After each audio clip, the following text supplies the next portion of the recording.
ሰላም ይብዛላችሁ ወገኖቼ ባላችሁበት ስፍራ ሁሉ። ቄስ ኃይሉ ዘሪሁን ነኝ። ዛሬ ደግሞ የተቀባው ማን ነው? በአዲስ ኪዳን የተቀባው ማን ነው በሚል ርዕስ እናገራለሁ።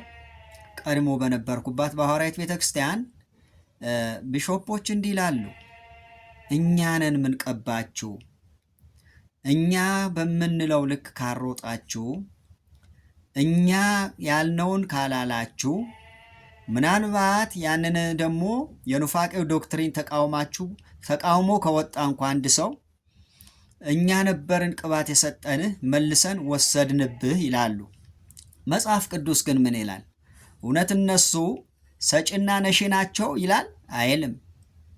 መጽሐፍ ቅዱስ በሐዋርያት ሥራ ምዕራፍ 4 ቁጥር 26 እንደዚህ ይላል፣ የምድር ነገሥታት ተነሱ፣ አለቆችም በጌታና በተቀባው ላይ አብረው ተከማቹ ብለህ የተናገርክ አምላክ ነህ። በቀባኸው በቅዱስ ብላቴና በኢየሱስ ላይ ሄሮድስና ጴንጤናዊ ጲላጦስ ከአሕዛብና ከእስራኤል ሕዝብ ጋር እጅህና ሐሳብህ እንዲሆን አስቀድመው የወሰኑትን ሁሉ ሊፈጽሙ በዚች ከተማ በእውነት ተሰበሰቡ አሉ። ሐዋርያቶች እኛንን የቀባ ነው አላሉ።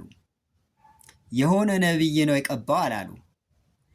ብላቴናው ኢየሱስ አብ እንደቀባው በዚህ ስፍራ በደንብ አድርገው ነግረውናል።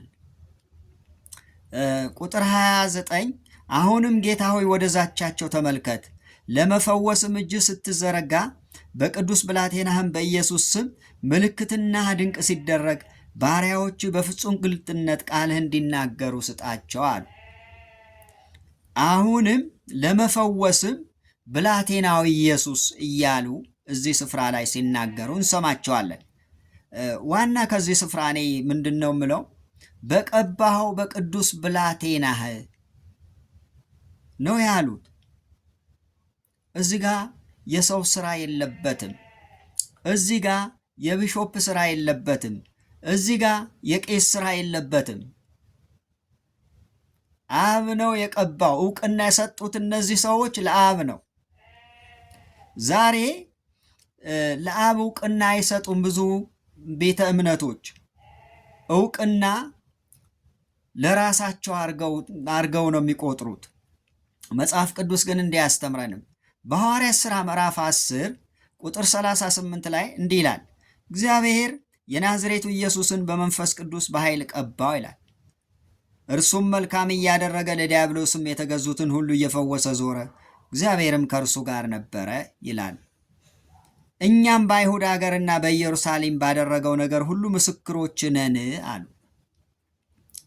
እግዚአብሔር የናዝሬቱ ኢየሱስ በመንፈስ ቅዱስና በኃይል ቀባው፣ ለዲያብሎስ የተገዙትን እየፈወሰ ዞረ፣ እግዚአብሔርም ከእርሱ ጋር ነበረ ይላል። የተቀባው ኢየሱስ በዲያብሎስ የታሰሩትን እየፈታ መልካም እያደረገ ዞረ ይላል። እግዚአብሔርም ከእርሱ ጋር ነበረ። እስቲ ኢየሱስ እግዚአብሔር ነው የምትሉ ሰዎች ይህ ቃል ምን ትሉት ይሆን? እግዚአብሔርም ከእርሱ ጋር ነበረ ይላል። ስለዚህ እኛንን ምን ቀባችሁ፣ እኛንን ቅባት ምን ሰጣችሁ፣ ዘግነንም ምን ሰጣችሁ እኛንን፣ ዘግነንም ምን ወስድባችሁ ደግሞ እኛንን የሚለው አስተሳሰብ እጅግ ውግዝና ስህተት እንደሆነ ልታውቁት አሳስባችኋለሁ። እኛስ ታዲያ እንዴት ነው የምንቀባው? ኢየሱስ ክርስቶስ አብ እንዴት እንደቀባው አይተናል። እኛስ ታዲያ እንዴት ነው የምንቀባው? ዛሬ በአዲስ ኪዳን እኛ የእግዚአብሔር ቤተ መቅደሶች ነን፣ እግዚአብሔር ልጆች ነን፣ ቅዱስ ካህን ነን። እንዴት ነው የምንቀባው? ሁለተኛ ቆሮንቶስ ምዕራፍ 1 ቁጥር 21 ጀምሮ እንደዚህ ይላል፣ በክርስቶስም ከእናንተ ጋር የሚያጽናናን የቀባን እግዚአብሔር ነው ይላል። ሃሌሉያ። ደግሞም ያተመን የመንፈሱን መያዣ በልባችን የሰጠ እርሱ ነው ይላል። ሁለተኛ ቆሮንቶስ ምዕራፍ 1 ቁጥር 21 እና 22 ነው ያነበብኩት። በክርስቶስ ከእናንተ ጋር የቀባን አሉ። ማን ነው የቀባን ያሉት? ፓስተር ገሌ ነው አላሉም። ቢሾፕ ገሌ ነው አላሉም። ቄስ ገሌ ነው አላሉም። በክርስቶስ ከእናንተ ጋር የሚያጽናናን የቀባን እግዚአብሔር ነው አሉ። የቀባን ብቻ አይደለም ደግሞ ያተመን አሉ። ደግሞም የመንፈሱ መያዣ በልባችን የሰጠ እርሱ ነው አሉ። ወገኖቼ እውቅና ለእርሱ እንስጥ። እውቅና ለእርሱ መስጠት ከብዶን ሁሉንም ነገር ጠቅልለን እኛ ይዘን እየተቸገርን ነው። የኋላ ኋላ መልካም አይገጥመንም። መጽሐፍ ቅዱስ የሚለው ማለት ያስከብራል። አንደኛ ዮሐንስ ምዕራፍ 2 ከቁጥር 27 ጀምሮ ደግሞ እንዲህ እያለ ይናገራል። እናንተስ ከእርሱ የተቀበላችሁት ቅባት በእናንተ ይኖራል፣ ማንም ሊያስተምራችሁ አያስፈልጋችሁም።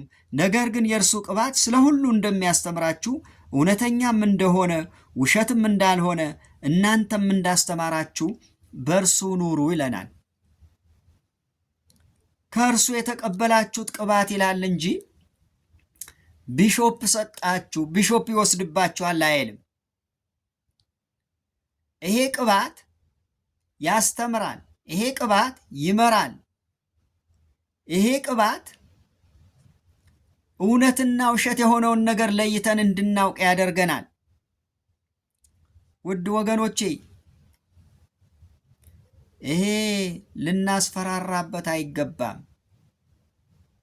የቤተ ክርስቲያን ራስ ክርስቶስ ኢየሱስ ነው። አማኝ ሁሉ ከራስ ቅባት ተቀብሏል። እኛ ነን በእኛ በኩል ካልሆነ እውቅና አታገኝም ማለት ከባድ ነው። በተለይ ቀድሞ በነበርኩባት በሐዋርያት ቤተ ክርስቲያን ሰው ይህንን ዶክትሪን ተቃውሞ ከወጣ እንዲህ ይባላል። ቄስ የነበረው አቶ ይባላል።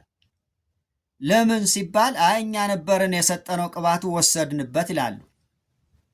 በጣም ሞኝነት ነው ይሄ። በጣም ጅልነት ነው ይሄ። ሰጪው እግዚአብሔር ነው። ነሺው እግዚአብሔር ነው። የሚቀባ እግዚአብሔር ነው። ቃሉ የሚለን እንዲህ ነው። ምናልባት በብሉይ ኪዳን ሰዎችን ይቀቡ ነበረ። ሳኦል በብርሌ እንደተቀባ፣ ዳዊት በቀንድ እንደተቀባ፣ ሳሙኤል እንደቀባቸው እናያለን። በአዲስ ኪዳን ግን አብ ነው ሲቀባ የምናየው። ከራስ ነው ቅባት የምናገኘው እንጂ እናንተ ደስ ሲላችሁ የምትሰጡንና ደስ ሲላችሁ የምትወስዱብን አይደለም። ቅዱሳን ወንድሞችና እህቶች ሆይ መጽሐፍ ቅዱስ አጥኑ። እስከ መቼ በፍርሃት ገመድ ታስራችሁ ትኖራላችሁ? በነፃነት ልንኖር ክርስቶስ ነፃ ወጣን። ነፃ ውጡ። ተባረኩ።